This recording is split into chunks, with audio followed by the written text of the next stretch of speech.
Welcome, welcome. Hello, good evening. We're going to wait just another minute. Let a few more people trickle in, as is customary. We're waiting for our stream to hit YouTube here, I think, in just a minute. Welcome to those of us who are live via Zoom. All right. And then I started speaking into my own ears here with the YouTube stream. Excellent. We are live. All right. Welcome, everyone, to another wonderful, rousing edition of Astronomy at Home, the premier virtual Astronomy on Tap-like experience brought to you by Astronomy on Tap Seattle and the DiRAC Institute, which at least a couple of us are wearing our hoodies today. Tonight we'll follow the same format. You'll notice I'm not Nicole. She's not with us this week. She's off doing something else. So instead you get me. My name's Jim Davenport. I'm the Associate Director of DiRAC, and I'm very happy today to introduce you to tonight's speaker, Trevor Dorn-Wallenstein. He is a sixth-year graduate student at the University of Washington. He is an expert in all things stars and time domain, working on individual boutique analyses of special stars, all the way up to millions of stars across the galaxy. I have constantly been amazed by his ingenuity, his technical prowess, and his hilarious public speaking ability. And so I put all the pressure on him tonight to give us a rousing and wonderful and amusing talk. I'm sure he won't disappoint. The format will be as follows. Trevor is going to talk to us for 20-ish minutes, something like that. We'll all bust up laughing, learn something, and share just a wonderful experience. Then we'll have lots of time for Q&A. So if you've got any questions whatsoever, you can drop them in the chat here if you're on Zoom, or if you're joining us via YouTube, go ahead and hit up the chat on YouTube. We've got a moderator there watching the YouTube stream as well. So any questions you have along the way, we'll record them. We'll ask them to Trevor. You can stump him. That would be great. I would love to see the hardest question we can come up with to stump him. And then after that, we'll take a brief intermission. And then if you're so inclined, come join us on Instagram Live at AOT Seattle on Instagram. We'll do an Instagram live chat. And Trevor and I will continue to shoot the breeze and talk about hilarious acronyms and all things astronomical. Okay, I think that's all the forward matter. So without that, let me present to you Trevor Dorn-Wallenstein talking about the awful acronyms that find their way into astronomy. Trevor, take it away. All right. Can everybody see my screen? Looks good to me. Awesome. Cool. All right. Let me get my little controls up here. All right. Cool. So hi, everyone. Thank you so much for the introduction, Jim. It is my privilege to be giving this talk here at Astronomy at Home, or if you're in the know, AAH. That's right. This is a talk all about acronyms. So astronomers love to give their projects, their telescopes, their codes, their simulations, long and convoluted names, and then smush those names down into acronyms. Now, before I dive in, I kind of like to think about astronomy acronyms as kind of being into like three separate classes. There's the good, where the acronym is descriptive. It tells you what's going on. Maybe it smushes together into a fun to say word. There's the bad, where someone really wanted to just smush their acronym into a very specific word, and maybe it doesn't make all that much sense.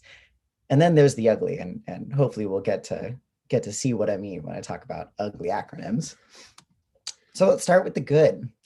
And I'm going to start here at the Very Large Telescope, or as the cool kids call it, the VLT. Now, the VLT is a really, really fantastic observatory. It's actually made up of 4 very large telescopes, each of which is about 8 meters in diameter.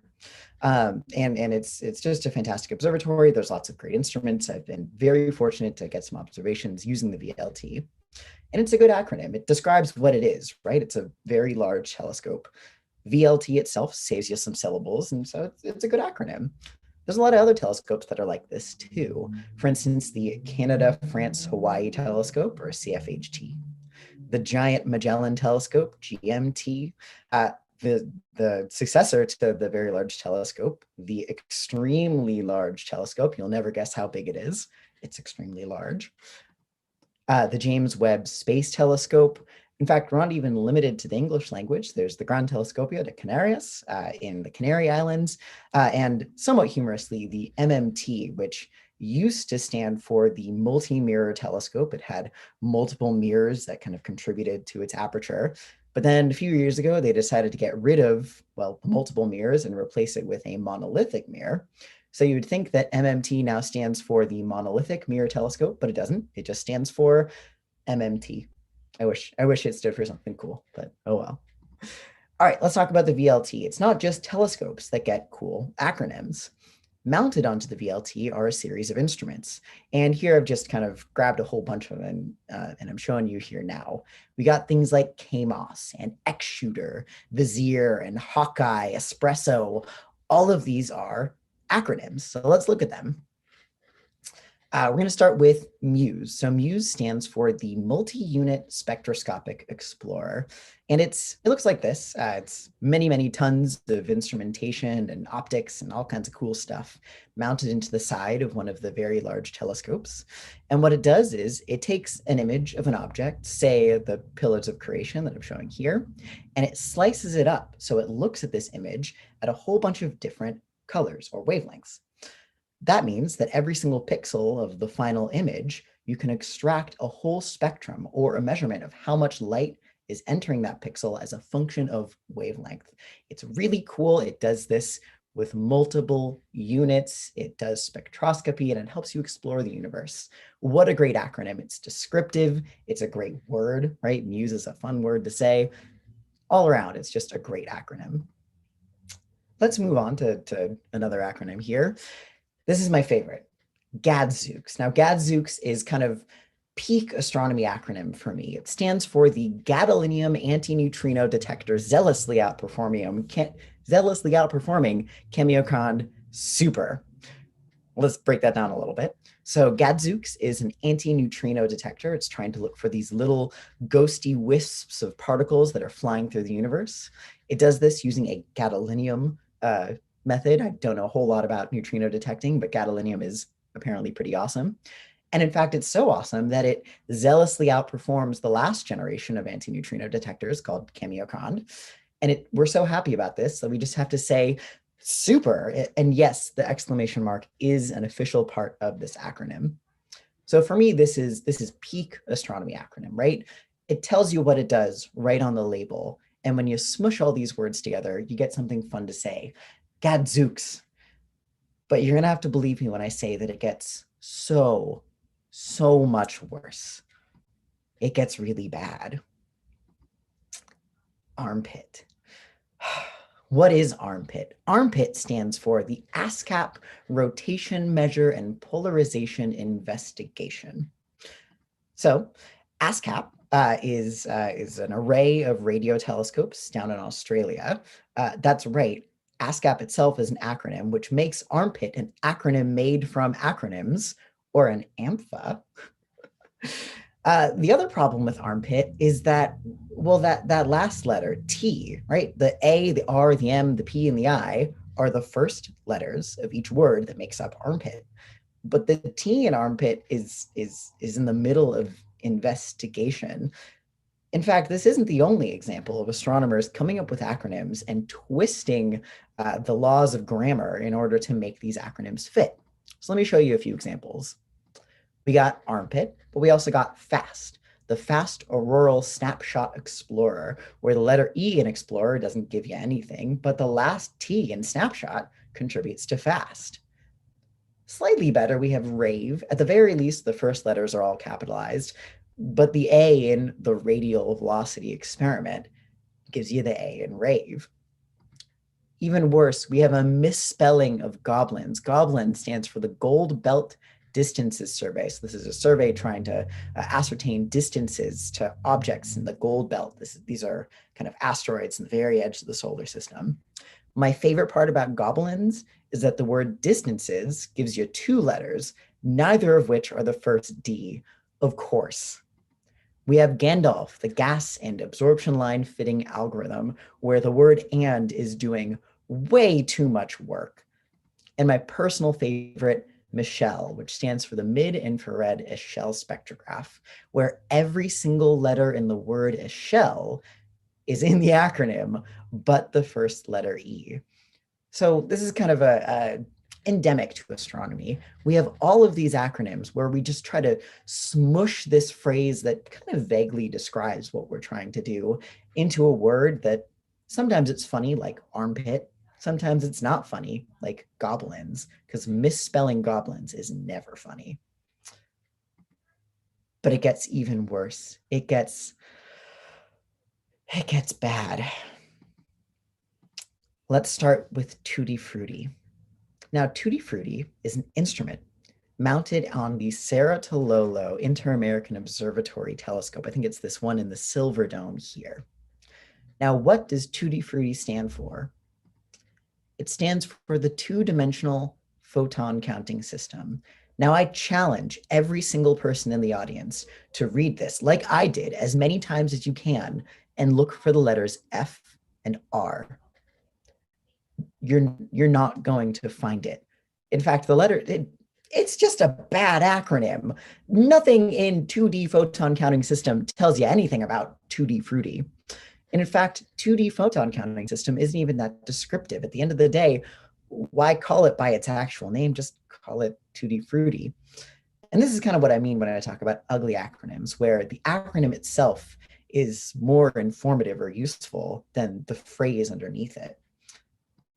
Let's come up with another example. So when I was researching for this talk, I came across 25 bears, which is hilarious. I love the idea of 25 bears hanging out in an observatory. And as far as I could tell, 25 bears is the name of an instrument mounted on a radio telescope, kind of like ASCAP that I was showing earlier. But try as I might, I wasn't able to find what 25 bears stood for. I had no idea. And so in my head, this is kind of the peak or maybe the trough of bad astronomy acronyms, where the acronym itself has completely replaced the original meaning that it was supposed to stand for. But I decided that this wasn't good enough, right? This is astronomy at home. I need to bring my best. I need to figure out what 25 bears stood for. And I did it. 25 bears stands for the 25 beam receiver. What this instrument does is it takes the beams from 25 different radio telescopes and it receives them. Great. So at the end of the day, this really isn't that ugly of an acronym. I'd call it more of a bad acronym where someone decided they really badly wanted their instrument to be called 25 bears. But the fact that this underlying meaning, the 25 beam receiver, has been completely lost underneath 25 bears makes this what I would call an ugly acronym. All right, let's end this section on kind of my favorite, which is Anteater Parade. Now, Anteater Parade, if you read the daily postings of papers that come up every day, you may have seen this in the past few weeks. Anteater stands for another type, oh man, I had this animation go slowly, of ensemble arrival time results.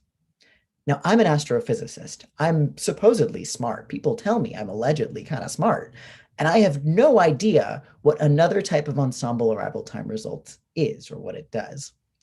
Turns out that it is a model for understanding coronal mass ejections. So here in this animation, I'm showing a view of our sun with the sun itself blocked out so you can see its corona. And coming from this corona is this big ejection of mass, a coronal mass ejection.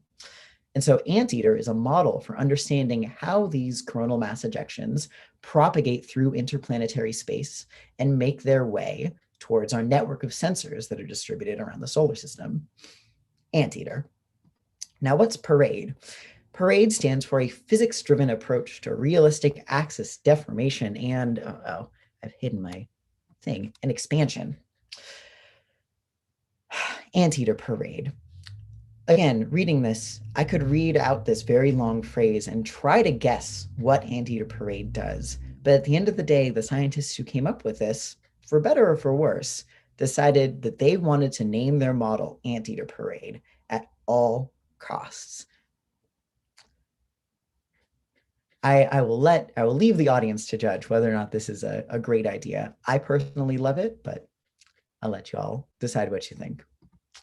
So if you want more of the bad astronomy acronyms that are out there, I encourage you to Google DOFAS, which is another great acronym. And you might need to add the keyword astronomy just to make sure it comes up.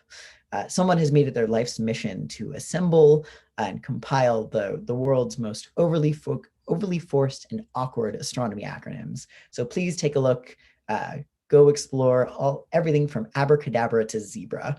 Both of those are indeed astronomy acronyms.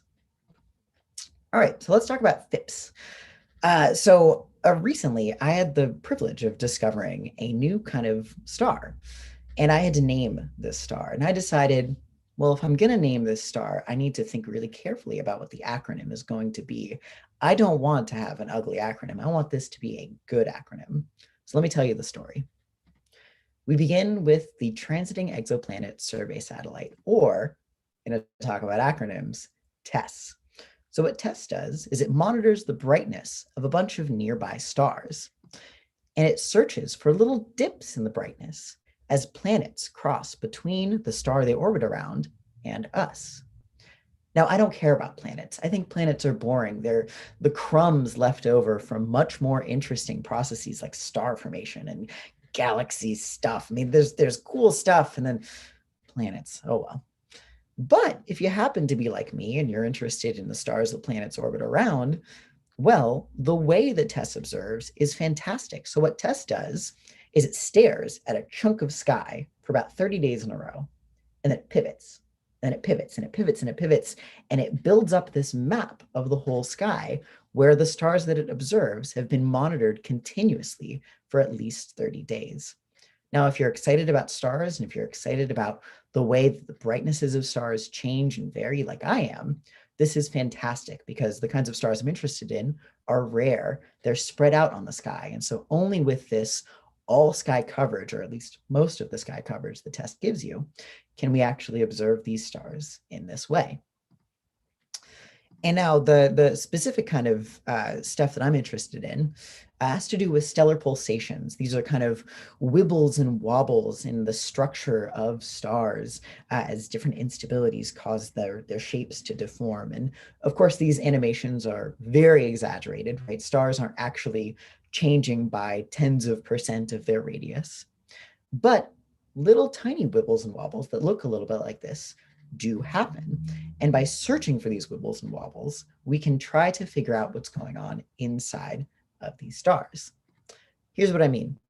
So this is a plot. It's kind of complicated, but it shows the brightnesses of seven different stars from top to bottom, where the data in black show the little wiggles in brightness that are recorded in these stars. And we can see from top to bottom that these wiggles happen with different speeds, with different frequencies. It turns out that we can extract these frequencies with incredibly high precision. So these red lines that are superimposed on top of the black data kind of show the frequency content of the data. So each spike is an individual frequency, an individual signal in the data from each star. And we can see that the frequency, kind of where these spikes are located, moves from left at low frequency to right at high frequency as we go from top to bottom. Now, why do we care about frequencies? Well, it turns out that we can measure these frequencies with incredibly high precision. So if I asked you to go to your window, go to the nearest window, and look out at the sky, and now if you're in Seattle, there might be a few clouds out, but imagine you could see through the clouds and maybe through the daytime and look at Betelgeuse. And I said, okay, tell me how hot Betelgeuse is. Even if you had the best telescopes, the best instrumentation, the best models, your answer might only be precise to maybe the nearest 50 or so degrees Kelvin. The precision with which we can measure frequencies is like if we could measure the temperature of a star to the nearest 10th of a degree. So that's almost 100 times better. It's more than 100 times better precision in a quantity we can measure about a star. And it turns out the exact pulsation frequencies that you get depend on what's happening inside the star. They depend on the star's mass. They depend on its radius, its rotation rate, whether its core is rotating faster than its envelope. We can actually probe the insides of stars by measuring pulsation frequencies, which is incredibly exciting. But it's only if your star actually pulsates. So this is a diagram that astronomers love. It's called the HR diagram. It shows luminosity on the y-axis and temperature on the x-axis, with hot stars over on the left side and cool stars over on the right. Stars like our sun kind of belong to this solar-like bubble here. Every single bubble on this plot is a region in the HR diagram where stars can pulsate. So if you have the right temperature and luminosity to fall in one of these bubbles, we would expect to see pulsations in the data of these stars. Now, this sucks if you're like me and you're interested in stars in this upper right corner of the HR diagram. These are massive stars. These are stars that fuse element in their core from hydrogen to helium, carbon, oxygen, magnesium, neon, silicon, all the way up to iron before they end their lives in tremendous supernova explosions. And over in this top right corner of this plot, this is where the stars like to live before they blow up. And we can see there isn't much going on up there as far as stars that pulsate.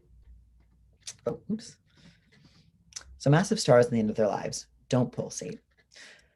But that conclusion relies on kind of an important assumption, which is that these stars have very thick envelopes, right? These stars are about maybe a few hundreds to a few thousand, or 1,000-ish times the size of our sun. And a lot of that size is made up of this incredibly inflated envelope that damps out pulsations. But if a star can somehow manage to ditch its outer layers, then maybe it might be able to pulsate. And so this is kind of what me and my team wanted to go out and find out. So we looked at a bunch of stars kind of in this upper right-hand corner. Here's a plot showing how they're distributed in that corner. And we looked at the TESS data from every single one. And we found out that there's this clump of stars up here that actually show pulsations. Here's what the data look like. This is just a chunk of data from the TESS mission, from different chunks of the same star's data. What we can see is that the star is wobbling in its brightness. It's kind of randomly changing how bright it is. That's what kind of the dominant pattern is. We call this stochastic low frequency variability. Turns out that stochastic low frequency variability is awesome. But for the purposes of this part of the talk about pulsations, it's kind of gets in the way. But you can see at different times on top of the stochastic low frequency variability, there are these tiny little, very fast wiggles on top of this data. Turns out that these wiggles are from pulsations. So this is awesome. We found this new class of pulsating star. But what do we name it? Well, let's start just by listing everything we know about these stars. We know that these are supergiant stars. They're very large. We know that these stars are yellow. They're about the same temperature as our sun, and so they're kind of yellowish stars. We know that they pulsate. We know that these pulsations are very fast, especially compared to the size of the star. And we know that they're awesome, but I don't know if there's a way to get awesome into the acronym. So let's just put this together. Fast Yellow Pulsating Supergiant, or FYPS. Now I can hear what you're saying now, Trevor. The color yellow is not fast. It's the pulsations that are fast. Shouldn't they be called FYPPs? To which I say, look, at the end of the day, people aren't going to be going around and telling their friends about fast pulsating yellow supergiants. They're going to be telling them about FYPS. And so the acronym should be easy to say, and FYPPs is not easy to say at all, which is why we went with FYPS. So what's next? Well, like I mentioned, there are only 5 known FYPS. And so currently the hunt is on for more of them. TESS is going to be observing a whole bunch of stars in the Northern Hemisphere. And so me and my team are going to be digging through the TESS data to look for more. But even if we find more, we need to figure out why they're pulsating. We have a few ideas, but we need to kind of dig into the theory and develop models for why a star like this would pulsate. And if we can use these pulsations to probe the interiors of FYPS. All right, so that's it for me. And with that, I will take any questions that you might have. Thank you all so much. Bravo. If you're on Zoom, feel free to unmute and clap. Good job, Trevor. Well, we definitely have time for questions. As I mentioned at the beginning of our talk, if you've joined us midway through, I know we've got people on the YouTube side and people here on Zoom. So if you've got questions, type them into your respective chats, and I will take the moderator's prerogative to ask the first question. And Trevor, how would you classify FIPS in terms of its acronym? Does this strike you as, I mean, you chose it. Is it a good acronym? Is it a bad acronym? It doesn't seem too ugly. I'd call it bad. Not ugly, but bad. So simply by nature of the awkward adjective ordering, and we deliberately made that choice in order to squeeze it into something that's pronounceable like FIPS. There were a few other options on the table. There was ROYs for rapidly oscillating yellow supergiants, but my advisor for my undergraduate was named Roy, and so decided not to go with ROYs. Uh, there was QUIPS for quick yellow pulsating supergiants, but that feels like it starts to veer into ugly territory. So we wound up on FIPS. Too many quips to make about quips. Yeah. And then I was going to also mention, again, in terms of moderator prerogative here, I was going to mention on the YouTube side, somebody actually did some research for us, which is good. And Oh, on 25 bears, there was the indication that this might be a reference to a famous Native American chief named Ten Bears, Chief Ten Bears, which I had not heard of. And it could be an homage. I don't know anything about 25 bears, so an interesting point of reference that maybe it's an homage, which I don't know again if that changes the classification from your acronym scale, but that's interesting. yeah, that'd be pretty neat. I had a really hard time digging into references to 25 bears. The problem is it's no longer in use, and so there's only about 5 or 10 years worth of sporadic papers in which 25 bears show up. But I'd need to find the kind of original paper describing it because that'd be really cool. So a question here from the Zoom from Phil Massey. What does DiRAC stand for? You're wearing the hoodie. Can you spell the acronym out? Do I know what DiRAC stands for? It is the data intensive research. Is the A in research part of DiRAC? What does uh, DiRAC stand DiRAC stands for it's the Data Intensive Research in Astrophysics and Cosmology Institute. DiRAC. for? Okay. Okay. So institute isn't doing much. Institute's on the end. We say DiRAC Institute. Yeah. Oh, yes. Yeah, we totally do. Okay. Right. Oh, Uh, that's good. so how would you rate DiRAC as an acronym then? It's fine. Yeah, I before I remember that we formally say DiRAC Institute. I'm used to just referring to it as DiRAC, so that would be a bad acronym because I guess it's the Data Intensive Research in Astronomy and Cosmology something. Yeah. Well, the one trick was, at least for the first year that we were in operation, we didn't have any cosmologists on staff, so Oh, that was a little funny. well, the C in astrophysics. It also could be computing, I think, right? We do a lot of big data stuff. Yeah, that is true. We still have got time for a few more questions if anybody wants to add them in. Keaton Bell asked if there are any portmanteaus that you know about. That seems like Ooh. Well, so there's everybody's favorite, the parsec. So parsec, in case you haven't seen Star Wars, is a unit of time. Kidding. Um, right, parsec is a unit that astronomers use for distance, and it's a portmanteau of parallax and arcsecond. So as the Earth orbits the sun, nearby stars appear to move back and forth along the background. It's kind of like if you put your fingers up in front of your face and move your head around, the finger closest to you will kind of move back and forth. And so if a star has a parallax, if that wobbling effect is 1 arcsecond, which is a 3600th of a degree, then that star is 1 parsec away, one parallax arcsecond. Are there any other good portmanteaus though? well, Keaton mentions a terrible one, which is the a TRANET. Have you heard of this for a transiting planet or a transiting Okay, exoplanet? It's a TRANET. It's awful. I hate it. People drag it out on Twitter every now and then, and I don't know why. That's definitely that's pretty bad. You also you had a couple examples of this one with ASCAP where you've got sort of recursive acronyms. You've got acronyms which in themselves contain acronyms, right? So one of the words inside the A, I forget what your acronym was. The A was ASCAP. Yeah, yeah. Is there a word for that for like is it like a nested acronym or something? Do you know, is there a term for that?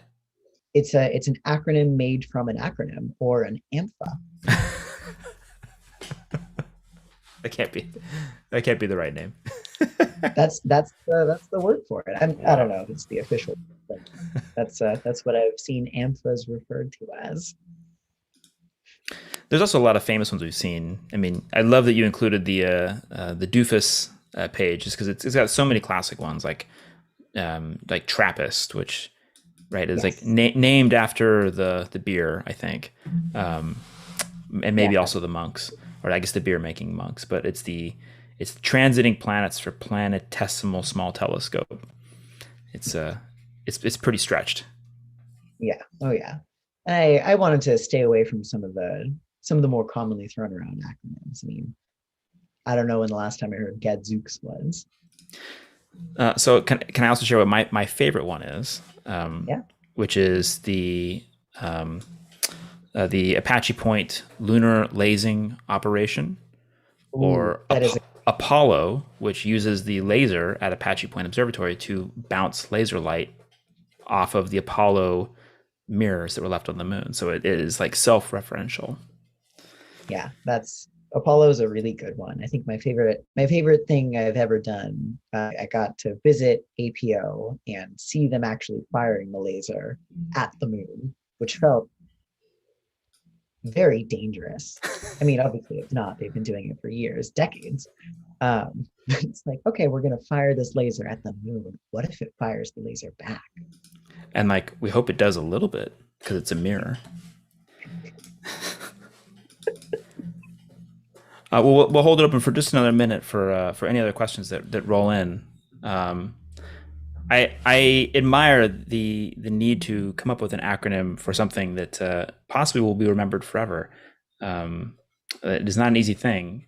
Did you think about just giving it a proper name? Like you could have just named it like Trevor Stars. Yeah, so I wanted to explore my options with FIPS.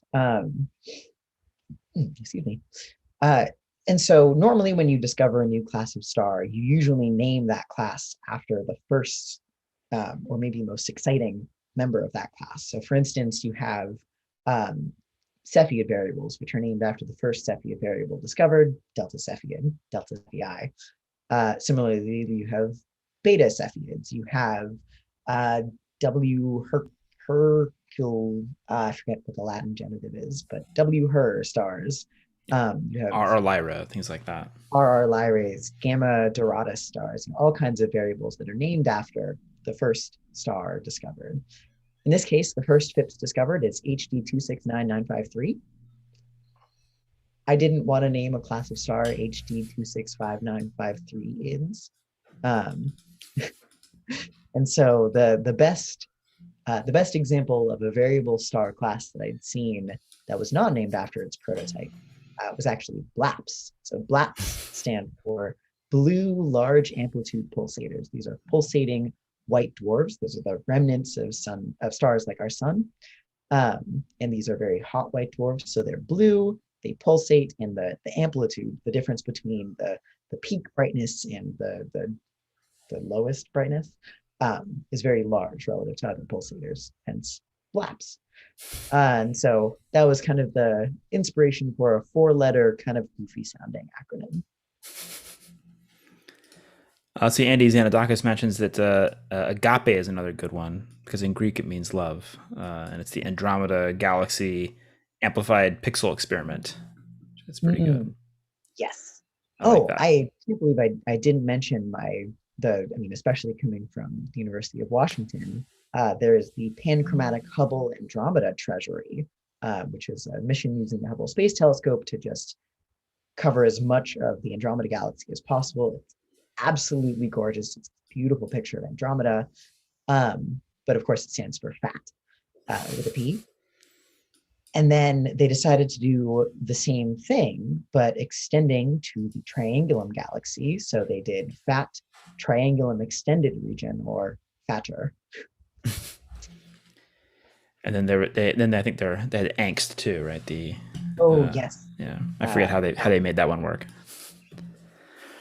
The last question that I see here was just from Eileen, who wants to know why your parents want to know why you don't like planets.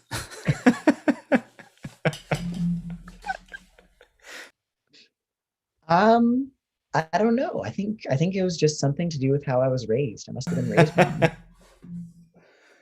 Well, that's excellent. I think we can't end on a higher note than that. Good family entertainment then, or maybe family discord. Thank you all for another wonderful edition of Astronomy at Home, or as Trevor said, AAH. We hope that we can join you in person again for AOT, Astronomy on Tap, at your local brewery or science location of interest. Thank you all for joining us, and we will see you next time.